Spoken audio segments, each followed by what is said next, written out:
do you do when you realize that your horse prefers the company of other horses to you? This can be a really, really devastating blow for so many riders, but it's also something that really affects your progress with your horse and your training together as well. Because as you probably know, when your horse prefers the company of the rest of the herd or just a barn buddy, to you, it can become really, really difficult and challenging to try and get him to spend some quality time, whether it be in the arena or on the trail or anywhere else with you without him fretting or acting up. Today, I want to talk about what you can do if your horse is a little bit buddy bound or herd sour. Let's dive in.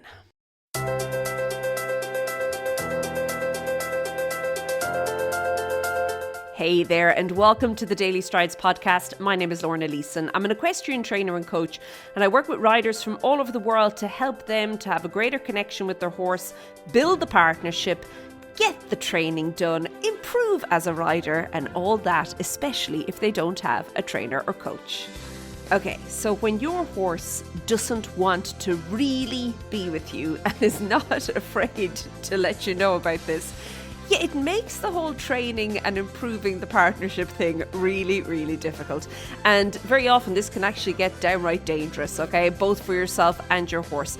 And it's a problem that, especially if you keep your horse maybe at home, or you keep your horse on your own property, or you keep your horse at a barn or at a yard where there's very few horses. It seems to be when horses have this tighter connection with the group that they perceive as being their group or their herd. And remember, your horse doesn't necessarily have to be in the field with the herd, and the herd doesn't necessarily have to be horses, hey? This can simply be your horse having a stable buddy, so a horse in an adjacent stable or in an adjacent paddock that they just feel really, really close to. And what happens is when you try and take your horse maybe out of the paddock and your horse suddenly realizes his buddy's not coming with him, or when you try and leave the arena and go down the trail on your own, or when they leave the arena and you're left in the arena on your own, there's lots of different ways this will show up, but generally speaking, one of two things will happen. The horse will either become really, really anxious, and the anxiety kind of spills over to a point where it becomes maybe dangerous, but certainly quite difficult to communicate and to just keep your horse's focus and attention on you.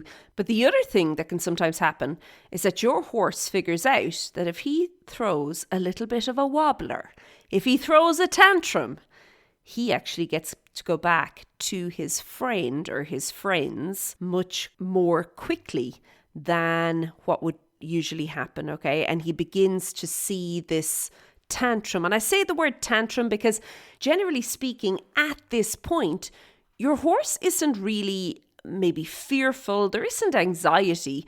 There's just more of a way out. Okay. He knows that there's like a quick fix for him not wanting to do any work, and it is to throw the wobbler. So we are going to talk all about this today. If you've been struggling with this, it is a struggle, eh? It really is. So first and foremost, I'm going to suggest figuring out what is triggering the feelings for your horse, because what you'll notice is this will show up at different points. Now, for some horses, as I've mentioned, it's actually just taking the horse out of the field, okay? And once he realizes, hey, hold on, I'm on my own.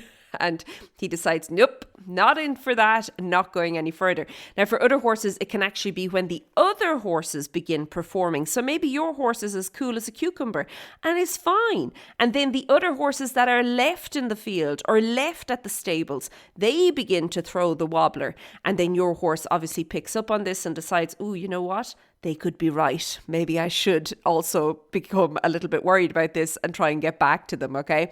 Or it could be when you're down the trail. It could be, again, working in the arena. Maybe the other horses leave the arena. There's lots of different areas and ways and times that this will show up.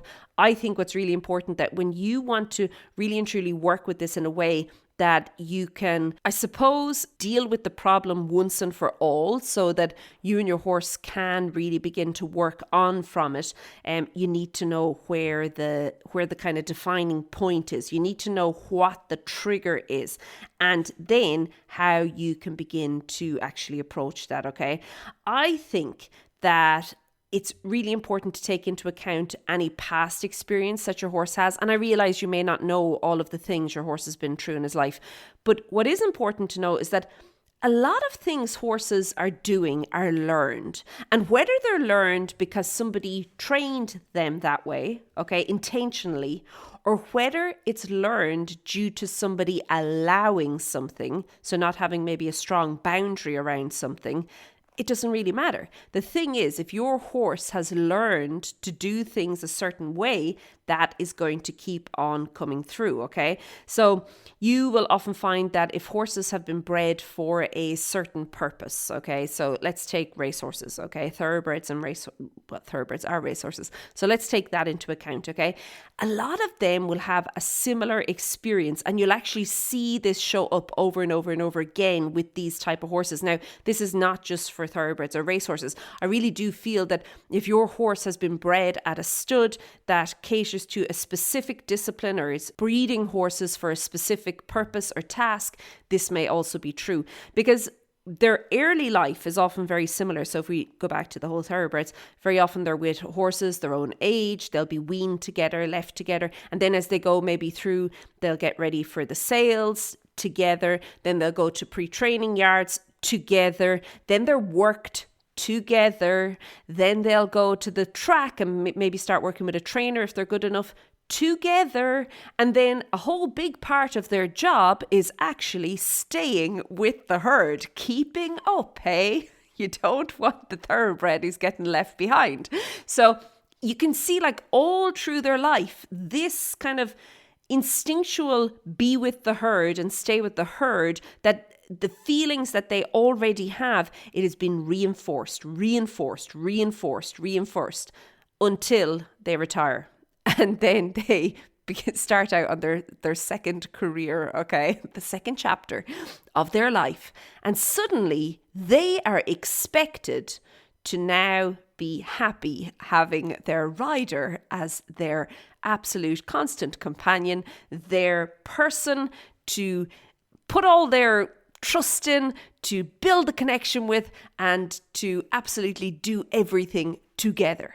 Yet you could see there's a bit of a rub there. And that's why it's really, really important to understand that when you are beginning to plan out a way to help your horse to overcome this, you need to start understanding expectations, okay? You will have new expectations of your horse, but he also has expectations of you, okay? And maybe up to this point in his life, the rider wouldn't have been really somebody that they were going to put all their trust in, okay? And they would have had lots of different riders. There would never have been most of them, I'm not saying this is true for everyone, but a lot of them would have had lots of different riders. There wouldn't have been a person that they could put all their trust in. They would have moved around between yards, between trainers, between grooms, all of that, okay? So it's important to understand your horse has also built up this kind of expectation regarding your role and your responsibility in his life, and that also needs to change, okay? I think that the first thing to do would be thinking about developing the bond or the partnership. And of course, I do believe Groundwork is great on this, but I think before you even start there, start thinking about what your expectations actually are. Like, what's allowed? What's not allowed? What are you happy with? What are you not happy with? So many riders are not clear on this until something happens that they don't like. And then they're like, no, why is the horse doing this? And it's like, well, have you ever addressed this before? Have you been doing things? Have you been taking actions up to this point to help your horse understand that that's not allowed? Or have you just been wishy-washy about things? It's really, really important to get clear on your expectations, okay? How do you expect your horse to behave or to respond, okay? And then once you're clear on it, you obviously have to figure out a way to communicate this to your horse in a way that he can understand, okay? And then, as I said, he's also going to have expectations of you. And again, I think Groundwork is brilliant here. Now, a lot of people make the mistake of thinking that Groundwork is just ambling around the farm, just hanging out together. And while I think later down the road, that's great. In fact, I think it's brilliant. Spend time doing that. It's wonderful. It's an investment of time. It really helps. I think initially just ambling around is not going to be helpful, and in some cases it can be downright dangerous. So I do think it's really, really important to understand that you want to have like a focused plan. You want to have an intention for each session or each time, each interaction with your horse that is going to be helping the two of you to take those steps to get to where you want to be, okay? So I think the other thing to understand here is that I feel all good relationships have very clear boundaries, and I think this is important as well. We've spoken about expectations, but part of expectations is actually boundaries, and you need to also get clear on what is okay and what is not, and then begin to really and truly show up and show your horse where the boundary is, okay? And that'll be different for everybody. Everybody has different things. Like I personally cannot bear it when a horse begins rubbing its head off me. I don't like it. I think it's pushy. I don't enjoy it. That is a boundary I have. All my horses know that. They won't try to do that, okay? I don't like it. And all I do is I simply correct them. I say no, and then I carry on. And it works. But anyway, that's just one example. That's just me. Maybe you love it. I don't know. It drives me up a wall, but there we go. Okay. We're all different. But remember, again, this comes back to your horse may have had somebody in the past who allowed that and was quite happy with that. And now maybe you don't enjoy it and you need to now set the boundary. And you want to be fair. Like I'm not saying set the boundary, you're going to beat the horse up or to whatever. That's not it at all. All you do is simply just correct. And then you carry on, you ignore it. It's really important to be able to correct and not hold a grudge, okay? Just hack on again. Very, very important.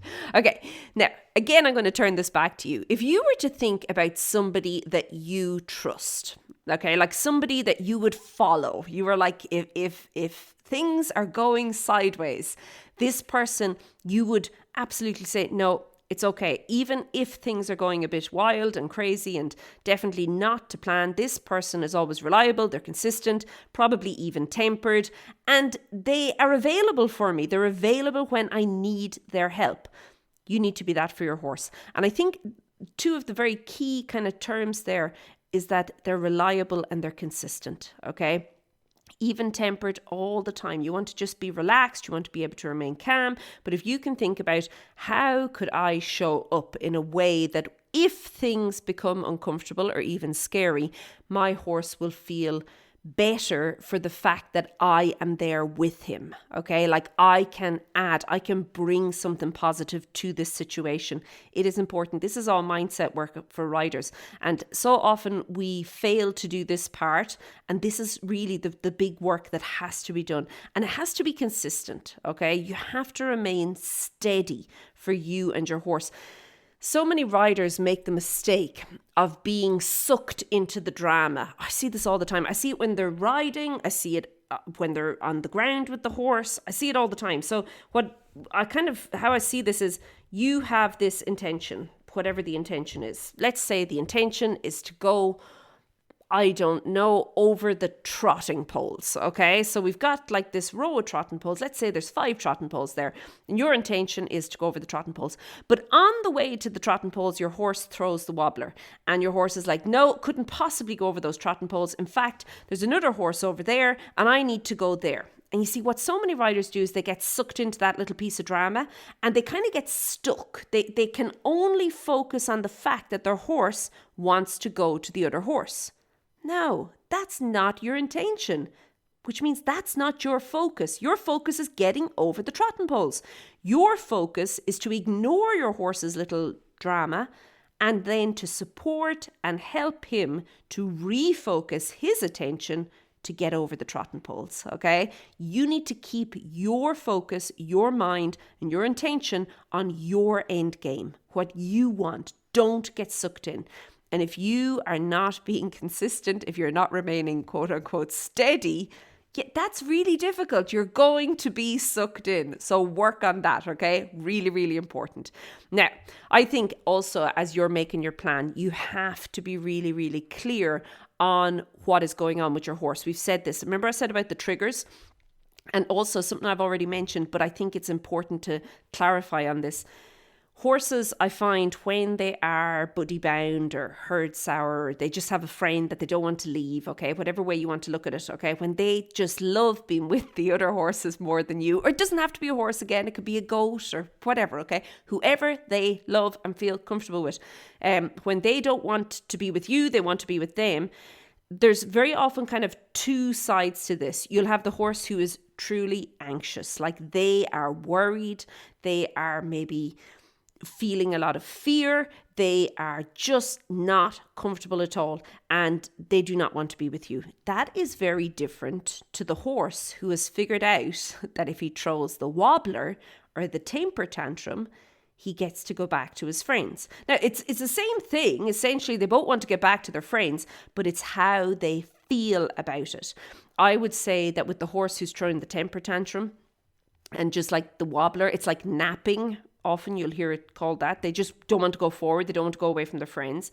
I think you have to be really, really firm, and you have to be really consistent. This is where the correction and letting the horse go. The correction, letting the horse go. And I also think that if you don't feel confident enough in your abilities to be firm and consistent with the horse to get him over that, it's, I would say, a good idea to find somebody who is, somebody who can really and truly help your horse to get over that. And the reason I say help is because very often with horses like this, again, learned behavior, it was something that was allowed at some point, and your horse thought, okay, well, you know, nobody seems to mind too much when I do this, so I'll continue on this road.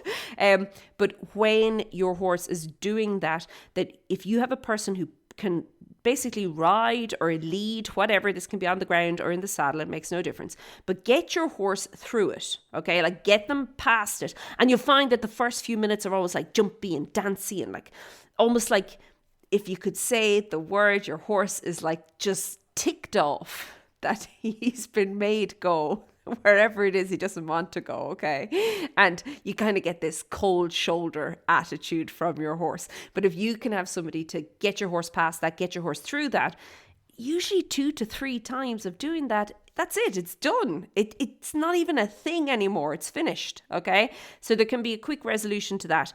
However, I think if the anxiety is there, if it's definite that like it's this instinctual fear of being separated from the herd. And again, the herd does not have to mean like a whole group of horses. It can be just one other buddy that your horse loves being with, okay, or feels safe being with. And I think that's also important. It might not be, you might think, that other horse is such a bully. Why does my horse even want to be with that horse? Doesn't matter. The fact is that's the place where your horse feels most comfortable, okay? And you have to now try and gain your horse's trust to try and shift a little bit of that over.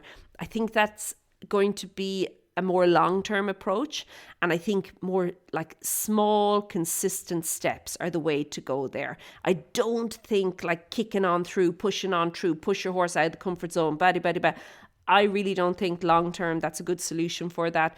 I think as soon as things maybe go a little bit sideways, which inevitably they will at some point, you're going to really find yourself in a little bit of hot water there. So I would say slow and steady. You want to work on building the connection between yourself and your horse. You want to work on your horse beginning to see you as being somebody that they not only enjoy being with, but are also feeling really, really safe and confident being with you as well, okay? That is going to be really, really important. I do think that when your horse has got that anxiety, you want to maybe focus more on like short, little, really intentional sessions together so that he can enjoy himself for the few minutes with you, and then he gets to go back to his comfort zone, his friend, okay? And then slowly but surely they become a little bit longer. I think that that's the way to go with that situation. The other thing, curiously enough, I've, in my experience, found that horses like this are actually the ones that end up really and truly giving 100% to their rider if their rider is consistent and reliable and quote unquote steady, okay? If you have a horse like this who you just feel you're at your wit's end at this point, try what I'm saying here, like just give it a go, give it a bash. Slow and steady, very small little steps, like baby steps, but consistent baby steps, daily baby steps if you could, okay? That'd be amazing. But just really, really slow, really steady.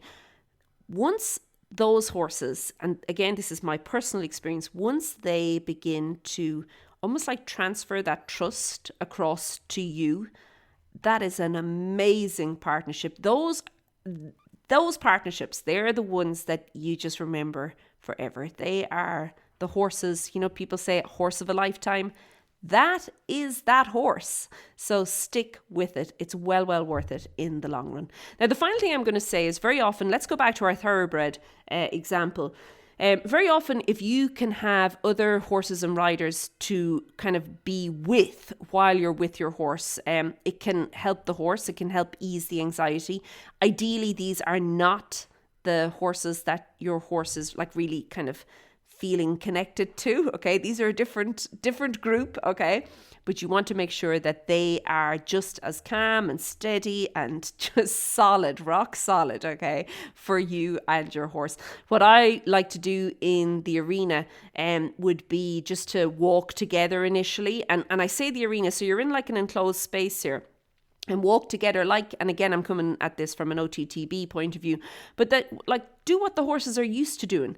And then, gently you begin to just put these little distances between you. And whether it be you're going in front and leaving them behind just for a few strides, or else you're holding back and let them go on for a few strides. But then over time, you're beginning to work independently, although all still in the arena together. And then eventually you get to the point where you're able to work on your own, okay, like truly independently in the arena. Again, it's a process. It will depend on really how reinforced that was on your horse. And I also think it depends on your horse's own unique personality as well. Some horses are a little bit more independent than others. So, but it is important to keep in mind that this is maybe a slower process. It's going to take a bit longer as well, but well worth taking the time to do that. And I think as well, horses can be very much influenced by the horses that they are around. So keep that in mind, okay? Choose good friends for your horse. Choose role models for your horse.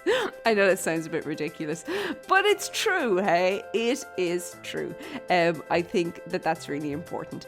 The final point that I want to make here, you, it all comes down to you. How are you showing up? You need to work on yourself first. You need to make sure that you can remain calm, that you can remain steady, that you can, maybe if it's the horse throwing the tantrum, that you're feeling confident and capable enough to go the course to get your horse through whatever it is and help him through it, okay? And keep on encouraging him forward. Don't kind of make a grudge. Don't begin to judge your horse on it and let it be something long lasting. It is what it is, and there's many reasons why a horse ends up like this, but it's there, okay? Just see it as being, okay, that's how he is now. Let's work on helping him to become more confident in himself so that he can eventually begin to build the partnership with me. There you go. And I think that is really and truly the way forward. I am going to be hosting a free webinar, a free masterclass on Groundwork.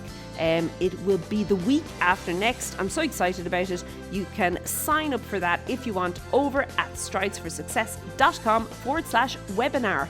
And yeah, you can sign up there. There will be a link, of course, in this as well, in the notes, wherever you're listening to this. If you just scroll down, there'll be a link there as well. Okay, I hope that you are having a great day.